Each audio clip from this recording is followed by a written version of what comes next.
Hello and welcome to the Five Journeys Feel Freaking Amazing podcast. I'm Wendy Trubo. Obviously, Ed's not here today. No star celebrity sighting, obviously, but we have Dr.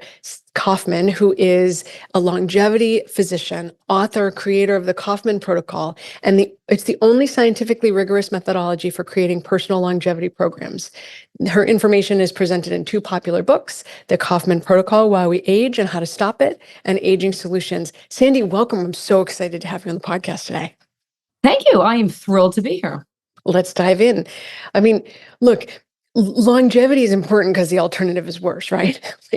But it's not just longevity, it's healthy longevity. It's really truly having a health span, not just a long lifespan. I am so glad you just used those words. Exactly, because I was just going to say just that. Whenever I say longevity, people are like, I don't want to be 150 in a wheelchair with a trach, et cetera, et cetera. It's not about that at all. It's about living as well as you can, as long as you can. And that's I think what we all want. I mean, who could 100%. possibly, poo-poo that idea? 100%. So let's talk about what I really want to understand is, why do we age? Why? What goes on here? Oh my gosh. So you just opened the biggest Pandora's box ever. You're welcome. Why do we age? So, people are, whenever that you say that, everyone looks at it from different levels.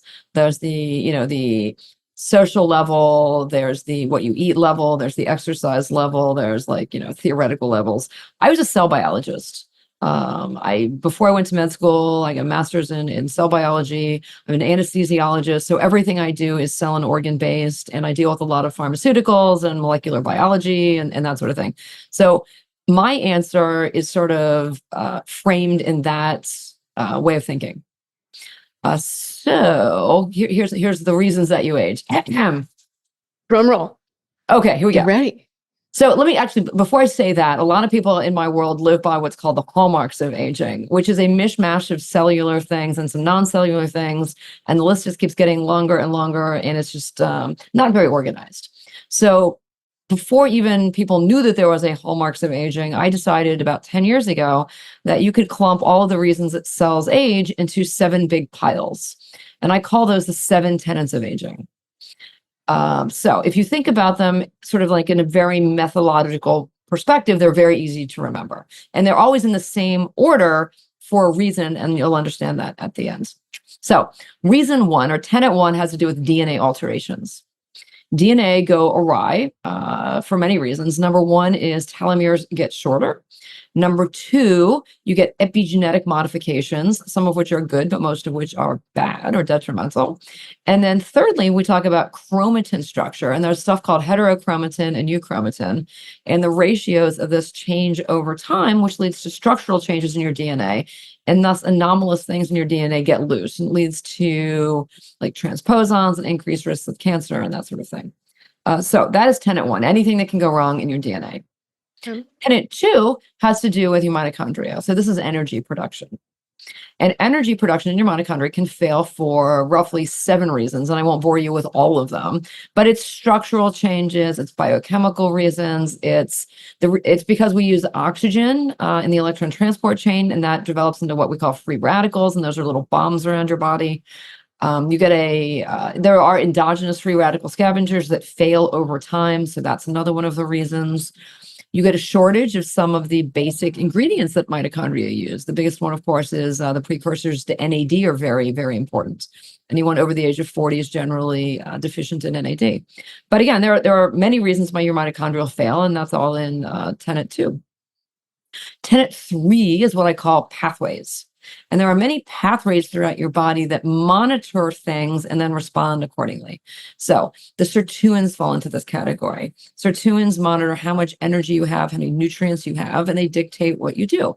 And they, in fact, control all cellular homeostasis. And there are 7 mammalian sirtuins. And if anyone's curious, what they are is histone deacetylases, right? So that's a big enzyme. But essentially, it turns proteins on and off in your body. And by the time you are 40, these aren't working very well. So you lose cellular homeostasis. So things that go wrong because of this have to do with how you repair your DNA, where you store fat.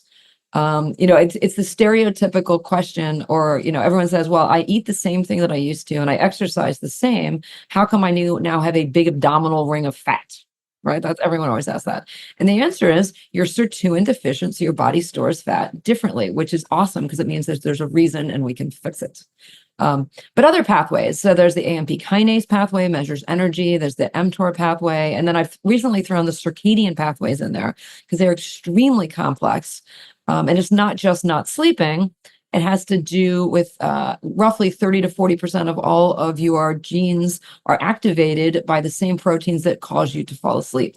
So if you're not sleeping, 30 to 40% of your entire genome takes a hit. So that's Wait, I think we should pause here. I know you're in the list of the 7 things, but I think we should pause here because not sleeping is such a tremendous risk factor for everything. If you don't sleep, you don't detox, you don't repair, you don't rest. That's then a risk factor for other sequelae like heart disease, diabetes, Alzheimer's, degenerative disease, autoimmune disease. So you cannot overstate the importance of these pathways.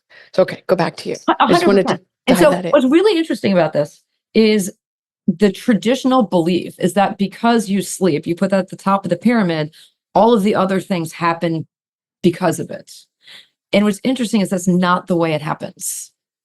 There are 2 proteins that put you to sleep, and there are 2 proteins that wake you up. And as those get made and destroyed, the overlapping pattern causes you to sleep.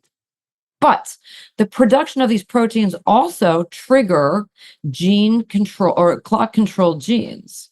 So 30 to 40% of your entire genome is controlled by the clock BMLA proteins. Therefore, sleeping is a symptom of the problem, or it's a part of the problem, but it doesn't dictate it. So if you're not sleeping and you take a sleeping pill, you go, oh, I feel so much better. You don't, because you're not making the proteins that would have caused you to sleep in the first place. Okay, so this is like a whole podcast unto itself, and maybe we'll set that aside. And I love this, but so every tenet is honestly a huge monster podcast. But I recently put that one in there because I took a deep dive into circadian rhythms, and I was like, where do I put it in the tenets? And I'm like, oh my god, of course it's a pathway, right? So it's pathways. Okay. Next pathway. Anyway, so that's tenet 3. Those are the pathways. Tenet 4 is what I call quality control. So if you think of your cell as a factory, things go wrong and you have to fix them, right? So in this category are DNA repair mechanisms, protein repair mechanisms, or the process of proteostasis, and then autophagy. And these are lumped together simply because you have to fix things. And if you can't fix them, then you recycle them. Right? And people always think, well, DNA repair can't possibly be that important. And I point out that you have 10 to the 4th to 10 to the 5th errors in your DNA per cell per day. That is a lot of zeros. That's right? 10,000 to 100,000 errors every day. Per cell. And then there's something like 25 billion cells, or I don't even know how many cells are in our body. Right. Yeah. So you have, because of this, you have 5 essential DNA repair mechanisms to fix them. So your body's constantly patrolling your DNA, finding the problem, fixing the problem as well as it can. And past the age of 40, these systems just don't work very well. So when you can't repair your DNA, your incidence of disease, decay, death, cancer, all of those things skyrockets. Right? Pretty horrible. Okay. So that is tenet. Where are we? That's 4. 4. So we are on to tenet 5. So 5 is your immune system that then turns into your inflammation system, right? When you are young, this very complex immune system fights infection, and it's just wonderful, wonderful things for you. As you get older and it does not do that, right? You are more likely to have infections. You're more likely to get autoimmune diseases because it turns on yourself. You're also more likely to become systemically inflamed because it basically activates all of these inflammatory cytokines, and it doesn't know how to turn them off. So there's a whole science of your inflammasome and inflammaging and how to control that. And of course, inflammatory issues precipitate DNA errors and protein errors, leading back to the old disease to death, blah, blah, blah. Which stresses the mitochondria and then has the management go off. I mean, it just feels like you're circling the drain with all of these, Absolutely. And I talk about them as if they're separate. Right. But whenever I do a lecture in person, I always start with this diagram that looks like this unbelievably chaotic net of arrows and circles and overlaps because it's all intricately entwined. But the only way to totally kind of understand it is to segregate a piece of it, knowing full well that nothing lives in isolation. Right. Right. I would say to people, it's like that movie Wall-E. You're not Eva. You can't separate your arms from your head, from your body. It's all intertwined, even though we're carving it out so you can understand it. It really is. It's separate. Yeah, no, good. I love that movie. All right. So that was like 5 or I think that was 6. That's 5. So 5. 6 is individual cell needs. So throughout everything else, I pretend that the cell's a cell and it doesn't matter what cells they are. But as it turns out, of course, reality is reality, and different cells need different treatments. So a senescent cell, for example, is something you want to get rid of. We do not need our senescent cells.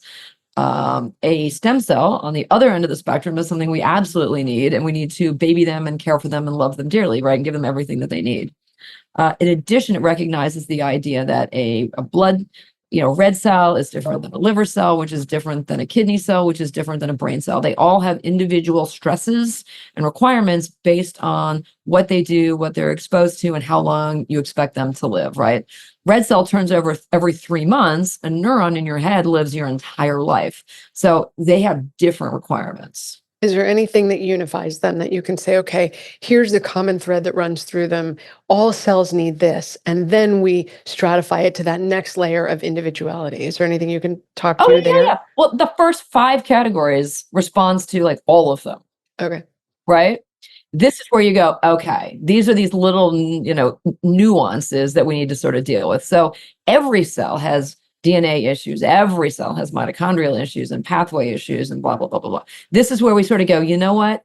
They're not exactly the same. So for example, inflammatory issues cause your bone cells. So there's osteoclasts and osteoblasts, right? You're constantly remodeling. So osteoclasts break down your bone, and osteoblasts, B for builds more bone, right? And it turns out that inflammatory issues make you break down bone and block building of new bone. But that's very particular to bone. That's got nothing to do with your kidney or your brain. So that's a very particular thing to look at. And there are agents that specifically cause your osteoblasts to be more active, and then you can delay osteoporosis as an example. Okay. Let's see. So that's individual cell requirements. And then the last category is what I call waste management, right? Because if this is a factory, you have to take out the trash. And most of the garbage we produce is side products of the entire metabolism. And the worst thing are the sugars.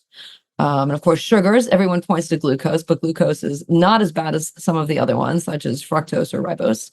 But they create something called AGEs, or advanced glycation products. And these destroy your tissues, absolutely destroy your tissues. But there are ways around that, of course. And then the last thing is this stuff called lipofuscin, which is like the junk that is left in the back of your cell when your body undergoes autophagy and is recycling bits and pieces. There's always a bit of goo that your body doesn't know what to do with. And the cell goes, well, hell, I'm just going to do what everyone does and squash it in the back and just ignore that it's there, right? So for short-lived cells, it's not a big deal, right? It just leaves with the cell. But for long-lived cells, you're stuck with it. So if you look at the neurons of very old people, half of their brain is filled up with this gooey garbage. Which of course, no cell's going to function very well if you're stuck with gooey garbage. Right. Anyway, so soup to nuts, that is roughly why you age. There's got to be things a girl can do, though. Of course there are. Otherwise, why would we be talking about this? Exactly. Okay. So are you able to stratify it into, here's the low hanging fruit and here's the slightly higher order behavior, more challenging things? Okay. So I got extraordinarily frustrated yet excited when I learned about this a decade ago, right? And it would turn out you'd be reading, one of these issues. And of course, all of this stuff got pieced together over the course of like a zillion years. So no one ever said, oh, well, here it is. But you'd be reading about a pathway or a problem or this or that. And they'd say, the stereotypical agent to fix this, agent X, comma, da-da-da-da-da-da. And you go, ooh, there's an agent X. And then I would look it up. Well, what does it really do? Right. And it turns out it always had some activity in some of the 7 tenets. Some things did one thing, some things did 3, some things did all of it. And you're like, oh my God, this is amazing.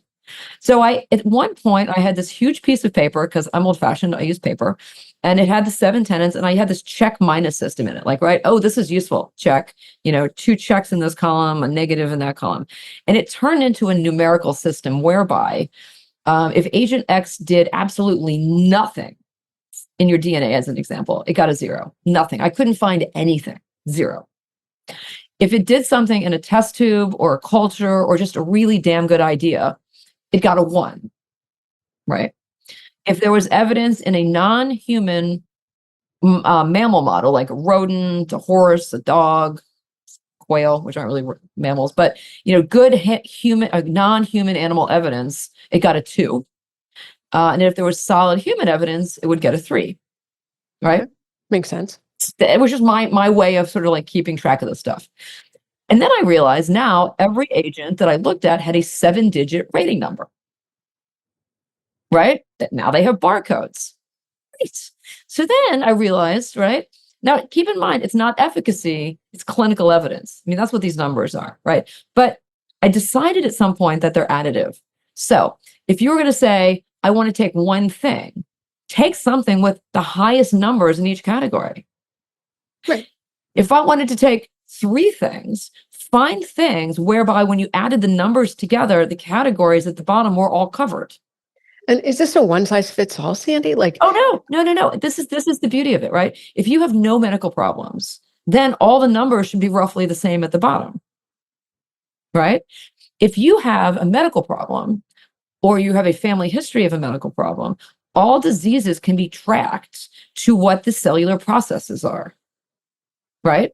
If you are pre-diabetic or your family's diabetic, that's waste management. That is a glucose management problem. So you know what you do? You look at my number chart and you go, I'm going to need a lot of agents with 3s in the last column. That's easy. It's right there. If we have a lot of autoimmune disease, if we have a lot of cardiovascular disease is a little bit more complex, right? Because it's lipid issues, which we can fix. It's oxidative stress, it's glycation, and it's inflammation. But you know what? More points in those categories, and you're going to reduce relative risk. So you can take it on a generic level, or you can specify what you want as an individual and sort of manipulate it for your own good. So, Sandy, coming back up a step, when you're talking about these things, it sounds like sounds to me. I always joke, like, I don't know how to read between the lines. You have to spell it out for me. So I'm going to ask you to spell this out for me. Are we talking about medications, or is this rating system also applied to lifestyle changes like get to bed earlier, stop drinking alcohol, quit smoking? What are the agents you're referring to when you talk about this rating? So I talk about anything that is a molecule. Okay. Going to bed early is not a molecule. Okay, so this is supplements or medication in this realm. It's okay, either supplement, it's both. Right, so that's an interesting question. So your body, your cells respond to molecules because you are made out of molecules. Your receptors are molecules, and a molecule has to land, right? This is how the system works. Yeah. So you can sit there and do yoga all you want. You're not you are changing your internal molecular system, but in terms of bringing things into your body, they're all molecules, right? So what's a drug versus a supplement? A supplement is a molecule, right? If it's a single agent, if it's carnosine, if it's astaxanthin, it is a molecule. If you take a full plant supplement, then it's a whole bunch of molecules thrown in there. What is a drug? It's a molecule. That's all it is. So you're treating the only difference between a drug is that some companies decided to make it in a lab versus maybe we grew it in a cell, or maybe it came from nature. But it's exactly the same thing. So what I end up doing is, I only have released metformin numbers. I have a whole series of drug ratings, but they're not public knowledge because I'm terrified that someone's going to kill themselves trying to do this without like a physician's assistance. But all of the non-medications, except metformin, are rated, and they're on my website, and it's open to anybody. So when you say non-medications, you're talking about supplements. So I also don't use the word supplements because there's a difference between a supplement and an adjuvant. Right? Talk to me. Word supplement suggests that you are supplementing something that you already have in your body. Okay. Okay. So carnosine is my favorite example. It is a dipeptide that we all have in our bodies, carnosine. As you get older, and if you are a woman, you have less and less and less. So if you supplement your carnosine levels, you do better. Why? It's a transglycosylator, so you're lifting glucose off your tissues, and it's also a good. It absorbs acid in your muscles. So as you exercise, you don't get that brutal burn. But we take it because it's a transglycosylating agent. But the point being is you already have levels in your body, so you are supplementing them, right? An adjuvant is something that your body's never seen. You are not a plant, therefore you do not have an astaxanthin molecule in you. So that is an adjuvant. Sold as a supplement, but I think it's all this garbage catchphrase baloney. So supplements and adjuvants, the difference is important because your body, anything you have naturally has feedback loops. Right. So if your body makes something, it has a system to determine how much you have to determine, do I need to make more? Do I need to make less? An adjuvant doesn't work that way because you don't have any endogenous levels. So you can take as much astaxanthin as you want and nothing happens. As soon as you take carnosine, you upregulate carnosinase. So you end up having less than what you started with.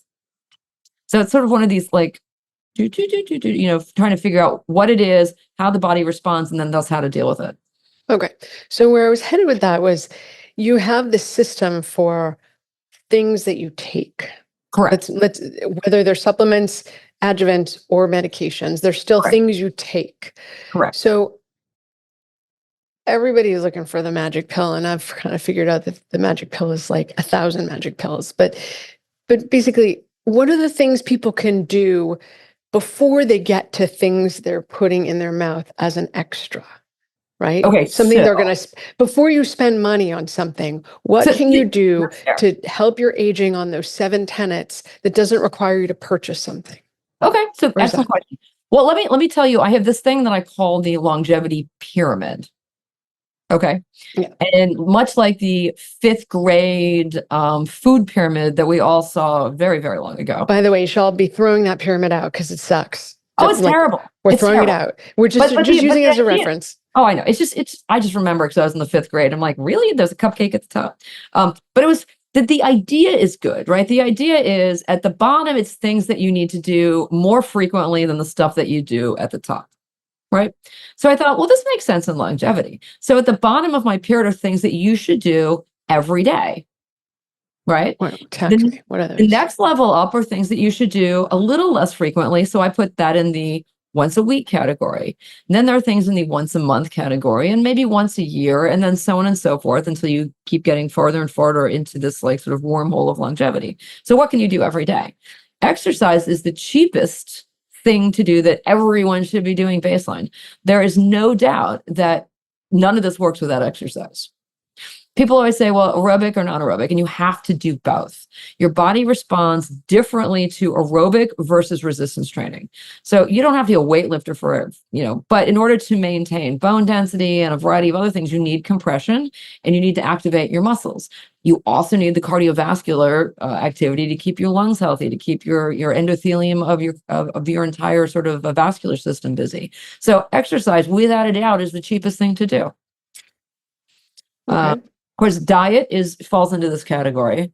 I am not a nutritionalist in any way, shape, or form. I think all these crazy diets that people on are a little bit nuts. People tend to be just absolutely all over the place. I'm a vegan, I'm a this, I'm a that. No. I believe in moderation, right? Because every diet has its fallback. There's sort of a bunch of ways to look at that. And I don't mean this to sound preachy, so I'm just going to be straight up. Go ahead. So I believe that what you eat makes a profound difference on the function and structure and ability of your body to perform well. And so I was thinking about Michael Pollan has such a great line, eat real food, not too much, right? Like that to me is sort of the epitome. And then however you then make that work in your life, you don't eat meat, you don't eat sugar, you don't eat dairy, you don't eat gluten, whatever, that you're gonna drill down into it. But the basis of that eating plan is that it's real food and you can recognize it, and you don't necessarily need a label to tell you what's in it, because you go, oh, I see celery and I see carrots. You can recognize the food, that it looks recognizable.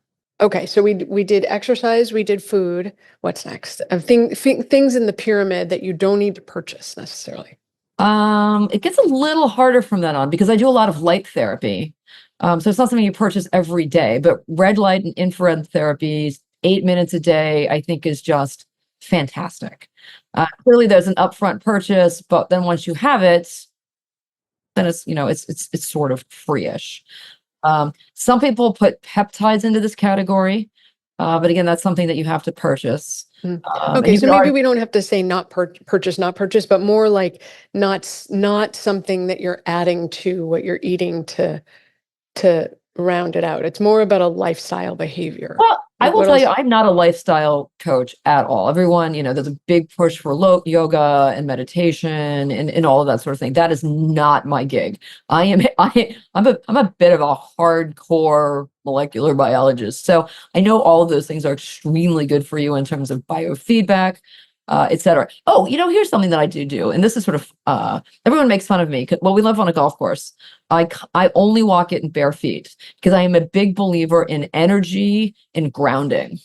And that is utterly free to take off your shoes, unless, of course, you step on something and then you end up in the ER. But beyond some crazy disaster, you should absolutely ground on a daily basis. Mhm. What when you were talking about the red light therapy and the sauna, what about I mean, I'm a huge fan. We have a sauna that, instead of going to Italy when I turned 50, we finished the basement and put a sauna in. So I'm a huge fan of it. But what about I mean, it? the heat sauna or the light sauna or both? Near mid far red light and infrared heat sauna. Okay. It's like a So, big so I mouthful. will, so infrared and red light are really amazing. And I think this is completely cool on a molecular level because what they actually do, and it's two very, very, very specific wavelengths. If you look at your electron transport chain, there are 5 complexes, right, that move the little electron along to create a gradient. And at the very last one, because you have a gradient of protons, they spin from one side to the other of this lipid bilayer, and it causes the last complex called an ATPase to spin. And the faster it spins, the faster you make ATP, right? Red light and infrared light at those very specific frequencies causes it to spin faster. So you are making more energy free of charge. So as a consequence, all of a sudden your cells are jacked up for, 6 to 8 hours because that's sort of the time components. So you haven't burned any energy, and yet your regenerative ability or your performance ability, whatever tissues you are affecting, is significantly better. Okay. That's what the light therapy does. Now Okay. the heat part, here's my, I love this cheating business, right? You ask yourself, what does heat therapy do? Right? And it activates heat shock proteins. This is why people do it. They don't know why they do it, but this is why they do it. And you have to spend 30 minutes per day at a reasonably high temperature to activate your heat shock proteins. And heat shock proteins are important because they are molecular chaperones and they fall into the protein stabilization business. It's proteostasis, right? The cool thing about that is there's actually a Japanese drug called Celbex, and it is sold for gastritis, but it is one of the strongest heat shock protein activators that we have. And there actually was a study demonstrating that if people were on this drug for their gastritis, they have less incidence of Alzheimer's, because Alzheimer's is a protein misfolding disease, or that's one of the components of it. Therefore, if you can, upregulate your heat shock proteins, you can reduce relative risk of most neurologic diseases, including Alzheimer's. Therefore, you can either sit in the sauna half an hour a day, which is great, feels wonderful, but I don't have that kind of time. I take Celbex. It was interesting because I was just saying to someone, like, I love being in the sauna. The only challenge is when you're in the sauna, then you have to wash your hair so that you wash the toxins that came out of your body. And, your head is full of sebaceous glands, which are storing the fat. So if you don't wash your hair, then you just reabsorb the toxins. So you have to wash your hair. And it's not the sauna, it's actually the shower and do my hair part that I'm like, oh, I don't feel like It's a dealing lot with of it. work. Oh, It's a yeah. pain in the butt. It's It's a a lot of PITA. work. So, okay, so we're doing these things. What else is in the pyramid of things? And is it that these things, and maybe we can't untie it, but is it that these things are promoting longevity or that they're reducing illness? Like, Both. it's both, right? So Both. it kind of It's hard to absolutely both. untangle them. Absolutely both. Um, Absolutely both. Because so if you think about it as a simple example, let's look at glucose, right? Um, Glucose causes AGEs. AGEs glob onto collagen and other proteins, but they love collagen.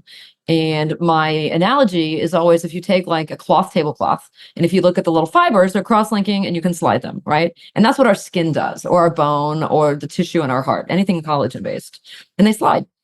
As soon as you put an AGE on there, it's sort of equivalent to a drop of super glue. And then when you slide the fibers, they break, right? So this is why your collagen fails over time. Thus, your skin droops. Thus, your bones become fragile. Thus, you get congestive heart failure without coronary disease, right? Happens to everyone. It is just more advanced if you are diabetic. Thus, the statement that pissed a lot of people off that I said is I think everyone is pre-diabetic because everyone has glucose, therefore everyone has AGEs and everyone's skin droops over the course of time. If you can prevent that early on, and I have 7 steps to blocking AGE production, you just do better. So you reduce morbidity and mortality. So it's a spectrum. Right, So all of these things do both. I want to make sure that we're doing justice to your pyramid. Is there anything else? So we did Yes. the Okay. sort So of that's every big, day. It's every day. Every week, I recommend that people get a full body massage. And the reason for that is every time you're massaging muscle, it's basically helping your muscle, right? It's bringing blood flow to your muscle, which is bringing nutrients to your muscle, as well as getting rid of toxins. It's increasing blood flow to the skin. It's reducing relative stress. All these things are amazing, right? It's fantastic. And when you work out a lot, you kind of hurt. So it's just perfect. So that's once a week. Once a month, it gets a little bit more goofy. I believe in an IV glutathione once a month. Why only once a month? Why not once a week? I'll tell you why. Because glutathione is a naturally occurring substance in your cells. If you take glutathione every day, your feedback loops will tell your body, oh, I already have enough. I'm not going to make it. So you're going to shut down your glutathione production. That is really bad. If you do a high dose once a month, it doesn't do it. And conveniently, I'll already have an IV in once a month because I do IV exosomes every month. To get a twofer. You get a twofer. And I inject spermidine IV and I inject methylene blue IV. So I just have a good old time Saturday morning once a month. And my kitchen looks like, disaster. But when you're an anesthesiologist and you're in Florida, so those are two sort of very rare things that go together because like in Boston, we can't do ozone. We have to go to New Hampshire. Like there's a fair number of restrictions for what you can do. So it feels like some of this is dependent where you are in the country, but it sounds awesome. I'd love to have like one Saturday a month where I can just do it. Okay. Oh, it is, the nice thing is I don't have to go anywhere to do it. It's my kitchen, right? You do it on yourself? Of course. Okay. So that's once a month. And then what's the next ring on the pyramid? So I'm not done. So the other thing that you have to do once a month is eradicate your senescent cells. And it's not there's various things that do. So senescent cells are basically any normal cell that morphs from DNA damage into a senescent cell. So people call them zombie cells. I call them grumpy old man cells because they get kind of fat and blobby and they just release a whole lot of like negative energy or negative cytokinins. And I just picture like some old fat guy whining in the corner and just being a dick. But anyway, because they come from different cell types, you have to get rid of them with different therapies. So once a month, I will rotate. I either do quercetin, I do dasatinib, I'll do fisetin, I'll do roxythromycin, and then a new one I just ordered is fenofibrate, which is an anti-cholesterol medicine that also has been demonstrated to clear out senescent cells. So I rotate those, but I do one of each. That's not true. I do one of them every month so that I rotate them as we go. So that's once a month. As you go higher up the pyramid, this is sort of where money starts getting in there. Then you've got plasmapheresis issues. Maybe you've got stem cell infusions, that sort of thing. And then there's a whole lot of other crazy stuff that I'm not a huge believer in. Like I think hyperbaric will kill you. I actually think ozone will kill you. And then at the top of the pyramid, I always put cryogenics because when the worst comes to worst, the last thing you could possibly do is freeze yourself. Because I just think it's funny. So where would you put a cold plunge? I don't. Well, that's not true. Probably would be once a week. I don't do it because it sounds miserable and I've got medications to sort of substitute for that, but it would be in the once a week category. Got it. Okay. How, when you're looking at longevity, are there separate things to do to decelerate the aging process, or is it essentially the things that promote longevity also decelerate the aging process? Oh, of course. All of the things I've listed in the seven tenets, if you can reduce the incidence of any of them, you just decelerated aging. Okay. If you can So they really do. decelerate each of them just a little bit, then it's synergistic, right? But you can't just do one. You have to sort of do them all to get, biggest bang for your buck. Okay.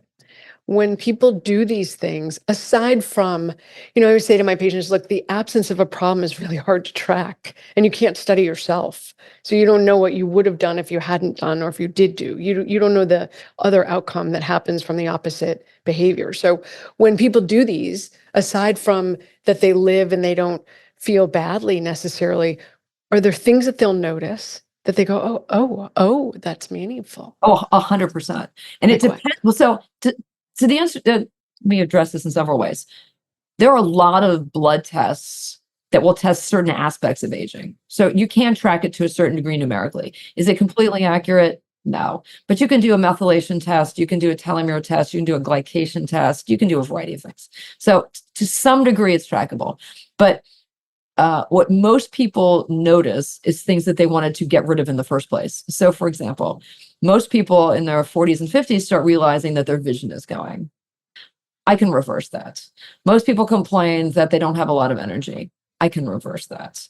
Those are the easy stuff. This is, if someone feels amazing and they sleep 8 hours a day and they feel perfect and their skin is perfect and they're perfect, they're not going to notice a goddamn thing because they're perfect. Will it help? Yeah, it actually does still help. They just haven't noticed it yet. But definitely people with defined symptoms are the ones that benefit the most. Okay. And is there anything I haven't asked you that I should ask you? I don't know. It's a lot. I don't know. I guess the question would be like, do you want any details? Do people actually want to know what to take or when to take it, or? Yes, and the caveat is talk to a functional medicine doctor, talk to someone who's skilled in this so that you're not, I don't think people should be taking it without the guidance of Oh, see, someone. I completely right? and utterly, I disagree. You I do? absolutely disagree. Because a lot of this stuff is entirely benign. I will Okay. tell you, in the absence of cancer, and cancer is the great caveat, right? Because if you optimize your cells, you potentially are optimizing cancer cells as well. But if you put the stigma on there, oh, you got to see your doctor first, no one's going to do it. And anyone over the age of 40 is going to be NAD deficient, just by definition. Sorry, I was more talking about like medications that need a prescription. Oh, Don't go to the medications are black different, market. right? Medications are different. And as a consequence, that's why I do not release my rated medication list, because if anyone saw that what I was on, I would look like some sort of pathological, diseased, horrible person. It's really crazy what I am on. But the non-pharmaceutical list is really quite benign, and people do extraordinarily well with it. Okay, yeah, let's talk about those things. So the top 5 things, because I always got this question. So many years ago, I'm like, okay, well, what would the top 5 be? Biggest bang for your buck to cover as many categories as possible. And I came up with something that I call the panacea. And the idea is, well, the letters just sort of started to spell panacea. I'm like, okay, what the hell, we'll call it the panacea. But so the first one is either pterostilbene or resveratrol. Pterostilbene comes from blueberries. Resveratrol comes from red wine or grapes. They're sirtuin activators. By the time you are 40, your sirtuins are slowing down. You're losing cellular homeostasis. So that is crucial to start with a sirtuin activator. That's the P for pterostilbene. Panacea, PA. A is astaxanthin.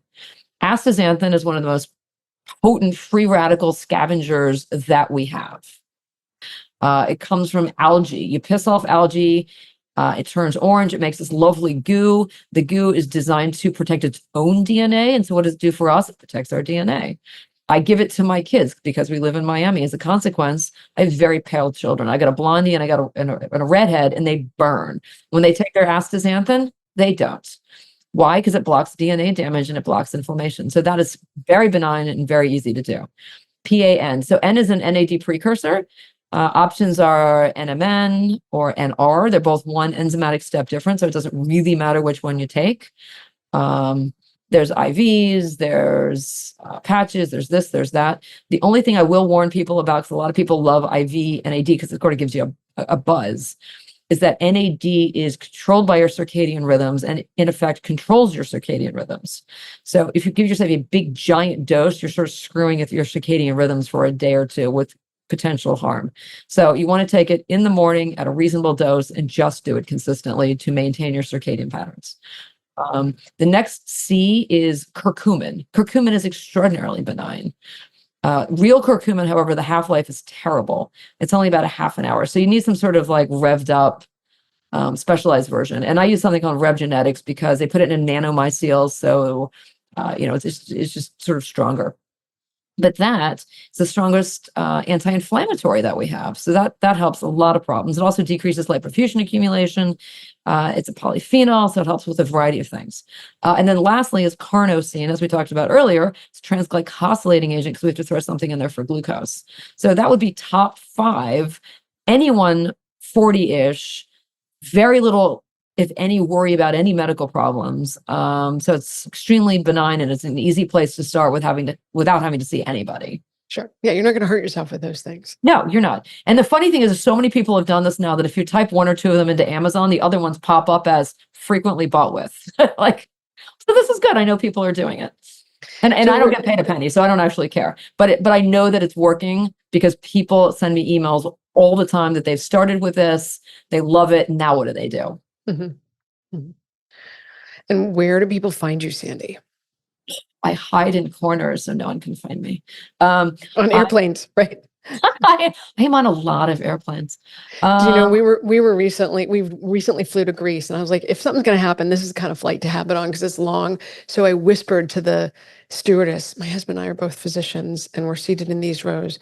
Don't need us. Like, don't have anything happen. But if you need us, that's where we are. And wouldn't you know, on both flights we got, is there a physician? Please come to the back of the airplane. We're like, are you kidding me? Like, this never happens, but it happened. Okay, anyway. So where do people find you? It happens all the time. I know. It never happens when I'm on the plane. Never. I put IVs into people this last year. I've looked at rashes. It's just crazy what people just panic on airplanes. So easiest place to find me is my website. It is kaufmannprotocol.com. I have an email address on there, which is kaufmannaai@gmail.com, which is, no one's going to remember that, but it is on the email. I answer every email myself. I have no staff. And this is not my primary job at the moment. I'm an anesthesiologist, but I answer absolutely every question. It takes me some time to get to it and people get mad, but it is what it is. I answer questions. On Instagram, I am Kaufmann Anti-Aging. Otherwise, books are on Amazon and I'm on a bazillion podcasts. Awesome. All right. Well, thank you, Sandy. Thank you for being on this because it's very refreshing and you're very clear and it's all, you told me you rambled before I started. And I'm like, you have not rambled at all. You've been really very on to the point. So thank you. Thank you for being on the podcast. And to the listeners, thanks for listening to another episode of the Feel Freaking Amazing podcast. Have a great day.